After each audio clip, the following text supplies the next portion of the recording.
オスピビです。どうもこんにちは。今日はですね、カラオケに来てますよ。おっと、カラオケ。はい、今日の企画は炭酸飲料を飲んでゲップせずに1曲歌いきれるか。僕たちはカラオケが大好きです。ということでね、はい、まあジョイサンドに協力してもらって今日はやらせてもらってますが、行きましょうか。じゃあ早速やりましょう。行きましょうか。はい。ちなみにお箱の曲はあります。あります。言わないです、まだ僕は。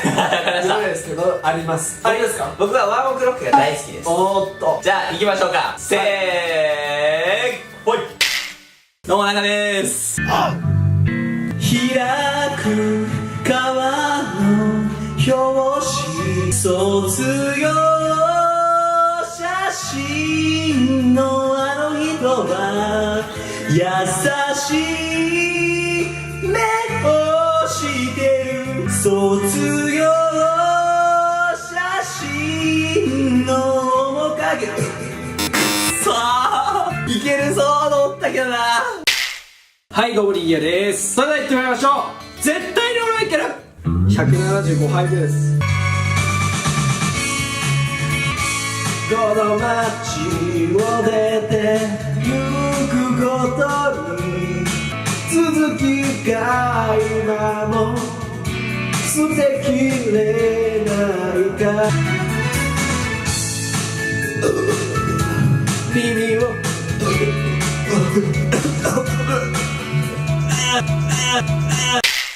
はい、いきます。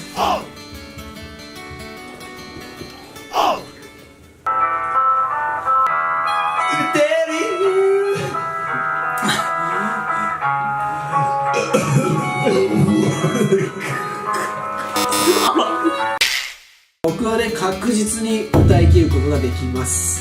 もう言い切ります。まあ、コーラこんなの飲んでも余裕なんでね。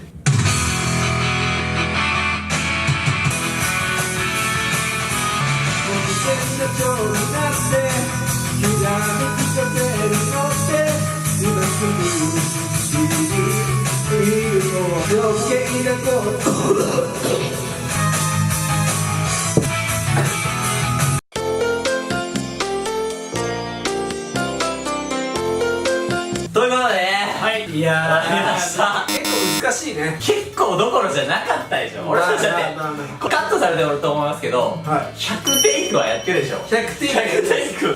リリアルに100テイクはやってないだろ。リアルに20杯は飲んでます。なんでね、20は飲んでるね。20は飲みましちょっとこれいけるかなって思ったんですけどね。もうね、結構難しいんで、みんなもね、チャレンジしてほしいですよね。そうですね、みんなでカラオケ行くときはコーラを飲んでこういうゲームもね、ねしつつやってください。かもしれないですよね。カラオケ大好きチャンネル登録はこちらをお願いいたします。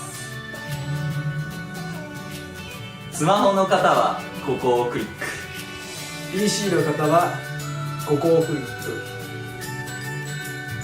お願いチャンネル登録お願いします。岡本太郎、アップルサイト